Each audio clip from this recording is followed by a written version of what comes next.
हुआ करता था जो अब नीट के थ्रू कर दिया है। तो जो टॉप एआईआर की फाइट होती है ना, आप यकीन मानिए कि बच्चों की मेहनत का लेवल वो होता है कि जिसको मैं शब्दों में नहीं बता सकता, इतनी ज़्यादा मेहनत है। क्योंकि अगर आप ये सोच रहे हो कि नहीं हमने बस एसएससी सीजीएल डिसाइड कर लिया, सोच लिया और आप इससे सेलेक्ट हो जाएंगे, ये बात ओनली इनफ नहीं है। इतना सोचने से सिलेक्शन नहीं होगा। याद रहे कि तैयारी आप ही नहीं कर रहे हैं या हम ही नहीं करा रहे हैं। भारत में बहुत जगह बच्चे पढ़ रहे होंगे और एक से एक मेहनत वाला बच्चा पढ़ा है। अब ये हमें आकलन करना चाहिए कि कहीं कोई गड़बड़ तो नहीं हो रही। फर्स्टली पहला स्टेप मैंने आपसे पूछा ही इसलिए था कि कहीं आप कुछ गड़बड़ फील तो नहीं कर रहे, क्योंकि पढ़ाई समझौते से नहीं की जाती। मैं इसलिए खुश नहीं होऊंगा कि नहीं आप मेरे परिचित हैं या मेरे रिश्तेदार हैं इसलिए आप यहाँ पढ़िए। अगर आपको सही स्थान पर आप आए और सही क्वालिटी मिल रही है तो मुझे बताइए, कोई समस्या है तो बताइए। काफ़ी बड़ी टीम है यहाँ पे, काफ़ी टीचर्स हैं और पूरा फ़ायदा लीजिए सिस्टम का। दुनिया में लोग बहुत मिलेंगे पर सपोर्टिव बहुत कम होते हैं, याद रखना। बोलना और करना भी अलग अलग होता है। बोल भी देते हैं लोग लेकिन कर नहीं पाते। लेकिन यार वास्तव में हम बता रहे हैं आपको कि हमारी सच्चाई तो यही है कि अभी तक की जो पहचान है वो सिलेक्शन को लेकर है और सिलेक्शन से ही रहेगी। क्योंकि अगर फेक ड्रामा होता, क्योंकि झूठ ज़्यादा दिन तक नहीं चल सकता, सच्चाई का रास्ता बहुत लंबा होता है।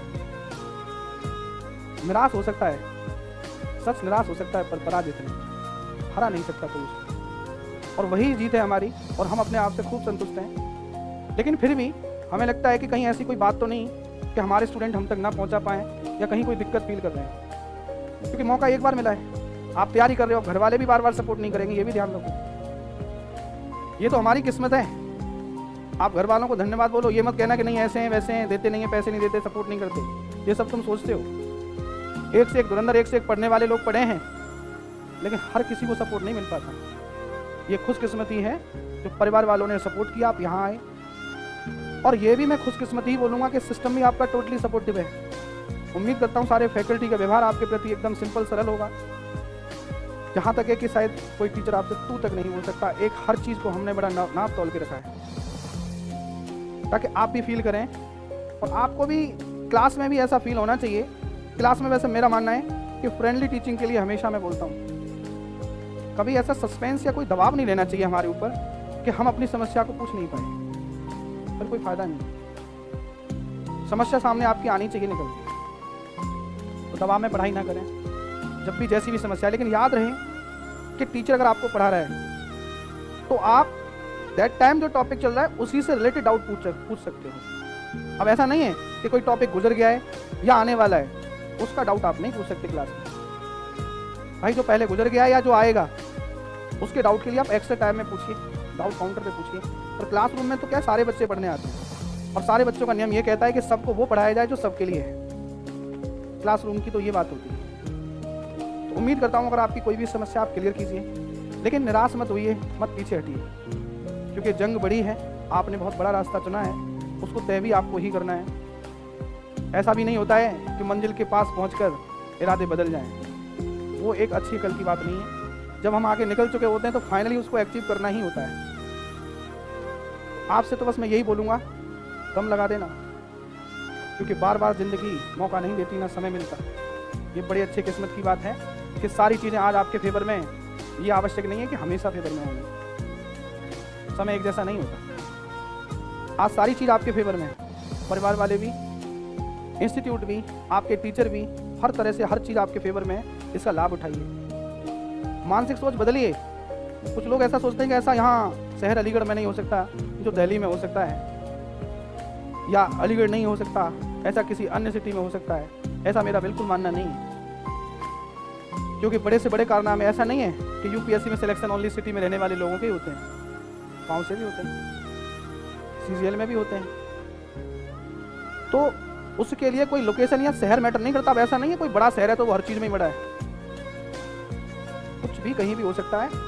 अपनी सोच, क्योंकि लोग बहुत मिलेंगे आपको जो राह भटकाएंगे, अलग डायरेक्शन देंगे, दिमाग को चेंज करने का प्रयास करते हैं, कुछ अपनी काबिलियत साबित करना चाहते हैं। बेशक उनके पास खुद कुछ नॉलेज ना हो पर आपको जरूर देना चाहेंगे। ये नहीं ऐसे करो, यहाँ नहीं वहाँ करो, वहाँ ये बेटर है यहाँ ये बेटर है, मतलब कंपेरिजन ऑल टाइम। बट हो भी सकता है कि उन्हें एजुकेशन से कुछ संबंध भी ना रहा हो। तो दुनिया फेक है, गोल भी है और विचित्र भी है। हर तरह के लोग हैं दुनिया के अंदर, सबकी नहीं सुननी होती, ध्यान रखिए इस बात को। सबसे ज़्यादा तो आपको अपने मन की ही सुननी है और सही दिशा में चलना है। अपने मन की सुनो, अपने गुरु की सुनो, अपने पिता की सुनो, क्योंकि आपका कोई सगी संबंधी हो सकता है तो जहाँ तक है वो वही हो सकता है कि या तो आपका गुरु होगा या कोई वो हो सकता है जो ब्लड रिलेशन वाला होगा। बाकी तो टोटली मैं बहुत ज़्यादा बता रहा हूँ, मैक्सिमम सब कुछ फेक ही फेक है। लोग हंस के कह देते हैं आपसे बढ़िया है, सिलेक्शन हो, ये है, अंदर से कहानी खराब है। लेकिन उनका रहना जरूरी है, उनका तो जीवित रहना बहुत जरूरी है जो तुम्हारी हार चाहते हैं, उसी की वजह से आप सक्सेस होंगे। ये भी बात फैक्ट है कि अगर कोई पिन करने वाला ना हो तो हम जगेंगे नहीं और आगे बढ़ेंगे नहीं, ये फैक्ट है। तो पिन करने वाला जरूरी है, जो तुम्हारी हार चाहता है ना वो तुम्हारा सबसे ज्यादा वफादार है और तुम्हें अंदर से ठेस लगती है और लगनी चाहिए। और जब जीत होती है तो लड्डू खिलाने में भी मजे उसी आदमी को आते हैं जो थोड़ा सा सुलगता है। मैं तो हमेशा बोलता हूँ, चित लगा हुआ सबसे कीमती लड्डू उसी को खिलाओ जो ज्यादा परेशान है, क्योंकि दुखी को जितना दुख दोगे उतना ही आनंद आपको आएगा। और ईश्वर से प्रार्थना करो उस दिन तक उसकी आंख खुली रहे जब तक आप सफल नहीं हो जाते। पहले मर गया तो फिर कौन लड्डू खाएगा, उस दिन तक टिका रहे वो, क्योंकि असली मजा तो उसी को लड्डू खिलाने में। उसको क्या यार, नॉर्मली तो सब खाएंगे, लेकिन जिसको परेशानी है उसको लड्डू खिलाने का अलग आनंद है। भरपूर मेहनत कीजिए, मैं बार बार एक ही बात बोलूँगा, जिंदगी बार बार मौका नहीं देती, अच्छी अपॉर्चुनिटी है। और जो ये टाइम है, जो ये सब कुछ आपके अनुकूल है, आपके फेवर में है, ठंड का टाइम है, आप इस समय अपना एक रूटीन बनाएं, क्योंकि विदाउट स्ट्रेटेजी सीजीएल क्रैक नहीं हो सकता, याद रखना। कोई इतना छोटा सरल एग्जाम नहीं है। कहीं आप ऐसा तो नहीं सोच रहे कि हम सीजीएल की तैयारी कर रहे हैं तो बाकी सब हो ही जाएंगे, कहीं और एग्जाम तो नहीं है माइंड में। मतलब मेन एग्जाम सीजीएल है ना, वही होना चाहिए। कुछ लोग तो इसलिए बड़े बैच में बैठते हैं कि साइड वाले होते रहेंगे। मैं बता रहा हूँ, मैं समझ सकता हूँ कुछ लोगों की, सब पे तो नहीं, लेकिन याद रखिए जो आपका मेन बैच है, मुख्य बैच है, वो मुख्य रहना चाहिए। आप जानते हैं वैल्यू किस इंसान की है इस दुनिया में? जो सक्सेस है। वैल्यू ऐसा नहीं है तुम्हारी शकल की है, आप बहुत स्मार्ट हैं, आप बहुत अच्छे कपड़े पहनते हैं, आप परफ्यूम लगा के घूम रहे हैं, उसकी कोई वैल्यू नहीं है। सक्सेस यूनिफॉर्म की, आपके कंधे पर लगे स्टार की वैल्यू है। व्यक्ति उसी को सैल्यूट करता है जो सक्सेस है। राम राम भी लोग उसी के लेते हैं जो कुछ है। हल्के फुल्के की तो राम राम को भी इग्नोर कर देते हैं, चल जा ठीक है कल करियो।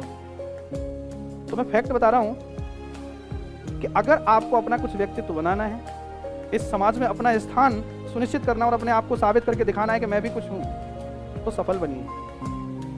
परिवार वालों का, माँ बाप का सर सम्मान से ऊंचा करना है, लोग उनसे आकर मिलें, आपकी चर्चा करें, तो सफल बनिए। छोटे भाई बहन, बड़े भाई बहन का अगर कॉलर खड़ा करवाना है स्कूल में या कहीं अपने दोस्तों में, तो सफल बनिए। सब कुछ सक्सेस से जुड़ा है जिंदगी में।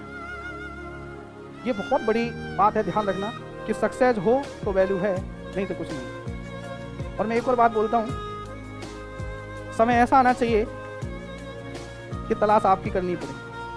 समय ऐसा कभी नहीं आना चाहिए कि आपके लिए तलाश करनी पड़े। समझ रहे हो ना? हाँ, बॉयज कैंडिडेट के लिए है ये बात,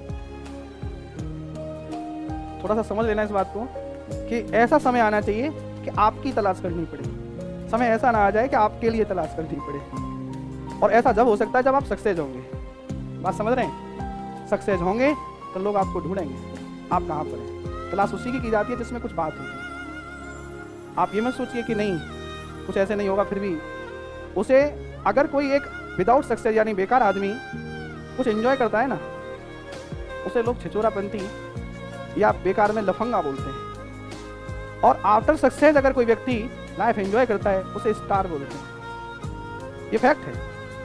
उसकी लोग सराहना करते हैं, उस पर कोई तंज नहीं कर सकता जो सफल है। कहते हैं ये डिजर्व करता है, उसका लेवल है, उसने वो चीज कमाई है।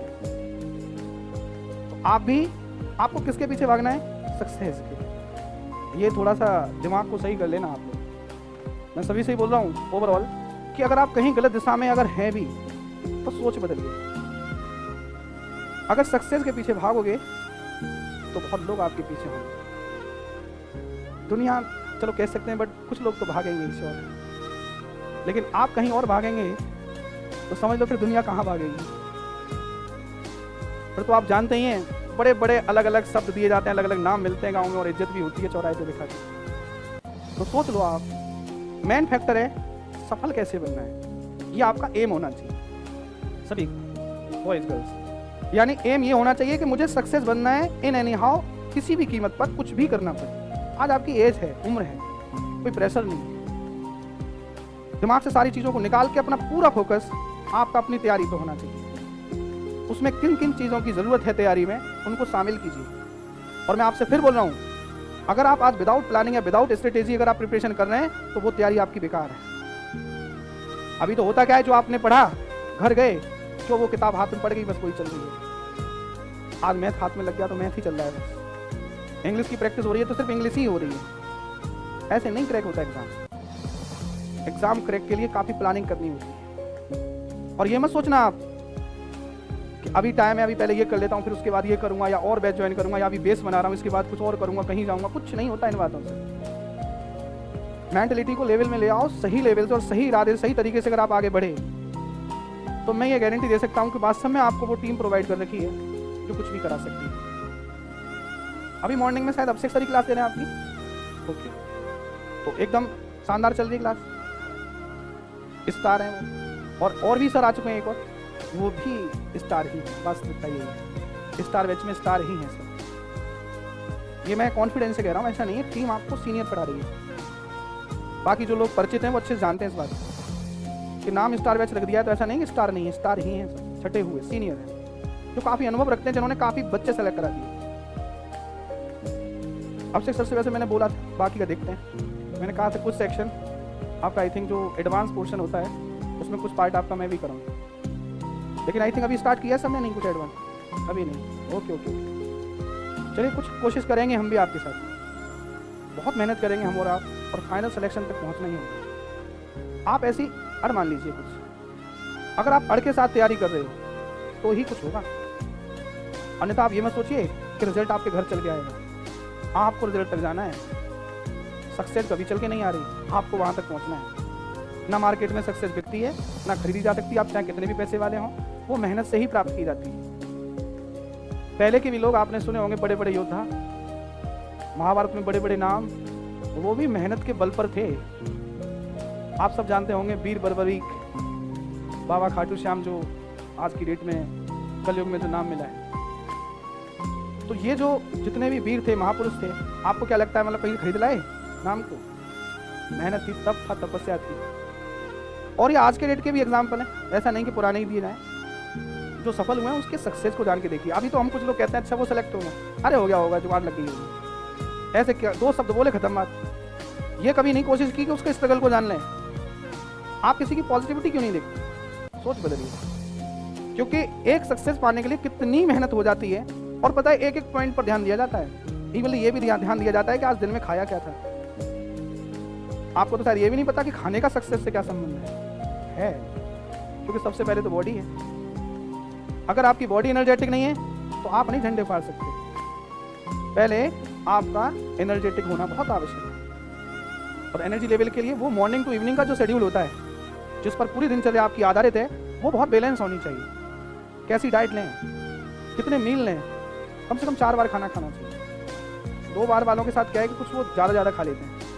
खाना डिवीजन में खाना चाहिए। ब्रेकफास्ट, लंच, स्नैक्स और डिनर, ये 4 पार्ट नॉर्मली बताए गए और यही होने चाहिए। उससे आपको जो नींद आने लगती है, नशा होने लगता है, वो कम हो जाएगा। अधिक भोजन से बड़ा कोई नशा नहीं है। अधिक भोजन एक बार में खाना, ये सबसे बड़ा नशा है। थोड़ा सा बैलेंस बनाइए हर चीज़। डाइट प्रॉपर होनी चाहिए, दिन आपका एनर्जेटिक होना चाहिए, और हर इवनिंग में एनालिसिस करना है आपको आज का दिन कैसा रहा। स्टडी रूम आई थिंक सभी का है, तो एक स्टडी रूम में आपकी एक टेबल चेयर भी होगी कि बेड पे बैठ के पढ़ते हो। सारे लोग टेबल चेयर पे पढ़ते हैं, टेबल चेयर पे ही पढ़ना है। ठंड का टाइम है, एक और बात बोल रहा हूँ, शूज पहनकर पढ़ना है। ये थोड़ी विपरीत बात है। वो इसलिए, अगर हम नॉर्मली सोचो, अगर आप कंफर्टेबल होकर पढ़ेंगे कि रजाई ओढ़ ली और चेयर पे बैठ गए, थोड़ी देर बाद क्या होगा कि आपको नींद वाली अवस्था आएगी, और अगर पैरों में शूज नहीं हुए ना तो बहुत जल्दी जाके बेड पे गिरोगे, गारंटी। शूज थोड़ी देर के लिए आपके माइंड को, आपकी मेंटलिटी को गड़बड़ करेंगे। और एक ग्रिप बॉडी में होनी चाहिए। एक एनर्जी बनी रहती है, तो फिलो में पढ़ाई बहुत लंबी खिंच जाती है, पता नहीं लगता कितने देर तक पढ़ ली है। बाद में खुशी बहुत होती है, अंदरूनी अच्छा लगता है कि हम ज़्यादा देर पढ़े और कुछ अच्छा फील हुआ और कुछ बड़ा टास्क कवर किया आज हमने, वो एक अलग कॉन्फिडेंस देता है। आप थोड़ा सा कंसिस्टेंसी लाइए, ज़्यादा देर तक पढ़ने की हैबिट लेकर आइए। एक साथ बैठें तो ऐसा पता लगना चाहिए बाद में कि एकदम पूरा मामला ही क्रॉस कर गया आप। अद्भुत अनुभूति होती है लंबी पढ़ाई करने के बाद, और लोग करते हैं, बच्चे करते हैं। अगर हम नहीं कर रहे तो ये हमारा फॉल्ट है, इसीलिए आप भी करिए। आपने बहुत बड़े बैच में एडमिशन लिया और आपने बहुत बड़ा सपना सोचा है, वो आपका साकार होना चाहिए किसी भी कीमत। आप पीछे मत हटिए। मैं आपको एक बहुत बड़ा एग्जांपल दे देता हूँ कल का। कल एक हमारे ऐसे स्टूडेंट यहाँ आए जिनके बारे में बताता हूँ, उनका नाम तो था छोटे लाल। अच्छा, सिलेक्शन बहुत होते हैं, मैं बहुत सारे बच्चों के एग्जाम्पल दे सकता हूँ, बट मैंने वो इसलिए पकड़ा एग्जाम्पल कि वो एक ऐसा बच्चा कि 12th उन्होंने की थी, पर 12th में मतलब उन पे सिर्फ हिंदी पढ़ना आता था और लिखना आता था, ओनली 12th तक टोटली नकल से पास हुआ, मतलब कुछ था ही नहीं, मामला खत्म। आके हमारे यहाँ एक्स बैच में बैठ गए टेक्निकल वाले में।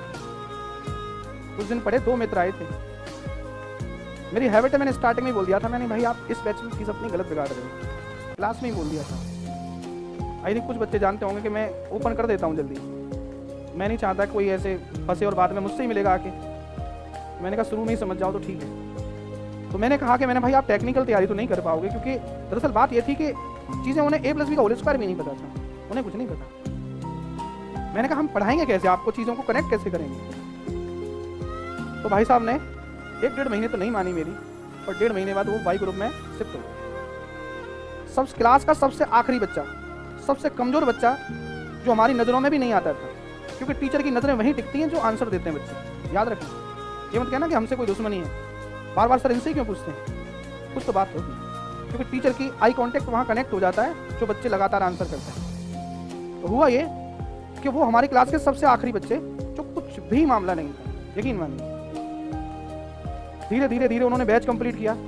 लेकिन उस बच्चे की खास बात कि उस बच्चे को ये मोटिवेशन हमारा इतना लग गया कि वो अपने गांव लौट के गया ही नहीं। 2018 से ज्वाइन किया था हमसे, सबसे पुराना बच्चा। बैच कंप्लीट करने के बाद हम जब भी यूट्यूब पर आते थे, वाई ग्रुप प्रैक्टिस होती थी, छोटे लाल के कमेंट बड़े रफ्तार में चला करते थे, छोटे लाल छोटे लाल छोटे लाल दिखते थे बस। कुछ दिन बाद सिलसिला ऐसा होने लगा भाई साहब, जब उन्होंने एक बैच कर लिया, आई थिंक अगेन दूसरा बैच भी कर लिया, 2 बैच उन्होंने पूरी तरह से पढ़े। 2 बैच के बाद उस बंदे की स्थिति ऐसी हुई कि जब वो टेस्ट देने आते थे ना, तो जो सबसे पहला बच्चा था वो छोटे लाल थे। और इतनी मेहनत करके उस बंदे ने अपने आप के सिस्टम को बदल दिया, मैं हैरान हूँ इस बात से। सराहनीय बात है कि एक ऐसा बच्चा जो उसका एग्जिस्टेंस ही नहीं था, जो बिल्कुल ही खत्म था, जिसका कोई लेवल नहीं था, आज बड़ी बात यह है कि वो सेलेक्ट होकर जॉब ले ली उन्होंने। एक क्लास में माहौल बनाने वाले बच्चे होते हैं ना, हंसने वाले, वो आज भी हंस रहे होंगे, पता नहीं कहाँ कहाँ हंस रहे होंगे, लेकिन छोटे लाल जी तो भाई सेलेक्ट हो गए। SSC GD फाइनली उनका सिलेक्शन हुआ, नागालैंड वो गए हुए हैं, आसाम राइफल उन्हें मिल चुका है। 8 तारीख को उनकी ज्वाइनिंग है, 8 दिसंबर। कल मिठाई लेके आए, बड़ी खुशी हुई कि जिस बच्चे को आज हम ऐसा समझ रहे थे, हम टीचर होके भी ऐसा समझ रहे थे कि यार इनका क्या होगा, ये तो कहीं कुछ एग्जिस्ट ही नहीं करते, लेकिन मेहनत पता नहीं क्या नहीं करवा देती। ये फैक्ट है, ये जीता जागता वो उदाहरण है जो हम देख रहे हैं और हमने देख लिया। तो आप में से कोई कमजोर तो हो ही नहीं सकता, ये बात तो कन्फर्म है। अगर आप में से किसी को ये लगता है कि मैं नहीं कर पाऊंगा, अगर इस जिसके अंदर से उसने ये बोल दिया तो वो तो डेफिनेटली नहीं कर पाएगा, क्योंकि आप में हिम्मत नहीं, आप खुद से हार गए हो। और अगर खुद से जिंदा हो, चाहे मैं बोल रहा हूँ, अगर मैं बोल रहा हूँ, क्योंकि मेरी तो फितरत है, दुनिया की फितरत होती है, वो तुमसे बोल सकता है कि तेरा कुछ नहीं होना, चाहे तू कितना भी पढ़ ले, बोलने दो। लेकिन अंदर का आत्मविश्वास इतना आगे होना चाहिए कि आपको पता है आई कैन डू इट, मैं कर दूंगा, बस बात ही खत्म। तो अंदर से आप जाग जाओ, मेहनत करो, जो सोचा ये एम, कि आप जानते नहीं है कितना नाम करेगा आपका, कितना सम्मान मिलेगा समाज में, बहुत दूर दूर तक आवाज जाएगी इस सिलेक्शन की। CGL सिलेक्शन मायने रखता है, आप सिलेक्ट होंगे तो क्षेत्र जान जाएगा आपको भी और आपके परिवार वालों को। और गर्व की बात ये होगी, हो सकता है आपके पिताजी को भी कोई आपके नाम से जान जाए, तो ये बड़ी उपलब्धि है।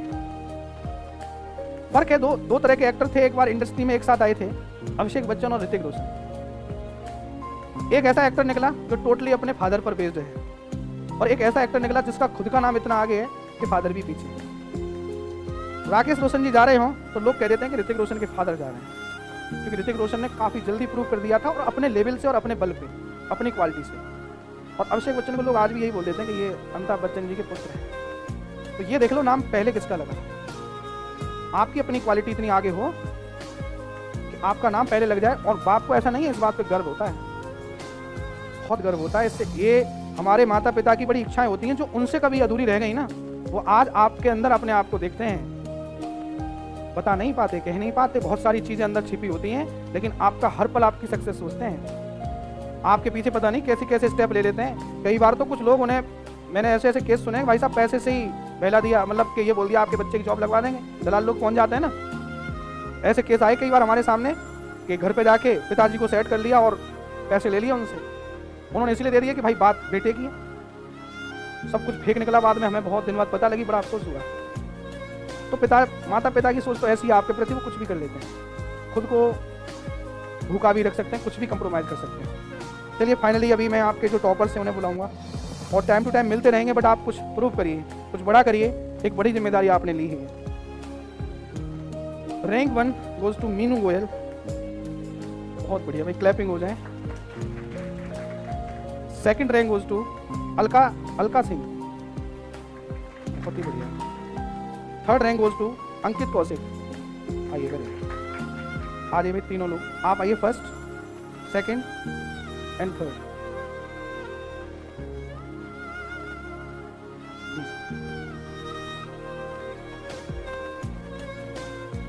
आइए सेकंड।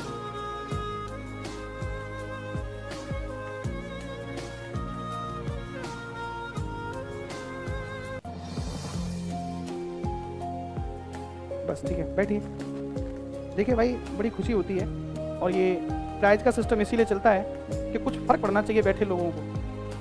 अगर धुआं उठ रहा है तो समझ लो कहानी सही है, अगर तकलीफ हो रही है तो आप जिंदा हैं, और अगर आपको लग रहा है कि नहीं ठीक है ये टॉपर बन के क्या करें, समझ लो कि आप अपने आप को कहीं मानते ही नहीं हैं। और जिसको प्रॉब्लम हो रही है समझ लो वो सही दिशा में है, यानी वो कोशिश कर रहा है कि मैं भी आ जाऊँ यहाँ।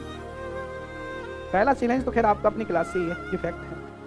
इसके बाद फिर पूरे बच्चों से भारत की पहला कंपटीशन अपने आप से मतलब होता है, फिर आपके अपने बैच से होता है, देन उसके बाद आगे बढ़ना है, साबित करिए। और ये सब जो मोमेंट है प्राइज़ वाला वो इसीलिए बनाया जाता है कि आपके दिमाग में आना चाहिए कि आखिरकार इन तीनों में क्या स्पेशल था जो ये गए और प्राइज़ लेके आ गए, और इन्हें भी फील होना चाहिए कि हमने ऐसा क्या किया जो हम इस लायक बने। ये मोटिवेशन है अपने आप में, ये उपलब्धि है। प्राइज़ से कई गुना बड़ा होता है, इसको पैसों से नहीं आकलन कर सकते आप, चाहे वो एक कलम ही क्यों ना हो। इतने लोगों के बीच से आके अगर कोई पर्टिकुलर बंदा इसको लेता है तो ये अपने आप में उपलब्धि होती है। आप भी कुछ ऐसा करिए, महान बनिए, सफल बनिए। मैं फाइनली एक ही बात बोल रहा हूँ, सफल ही बनिए, क्योंकि तभी सॉल्यूशन है सब कुछ। ठीक है, थैंक यू वेरी मच,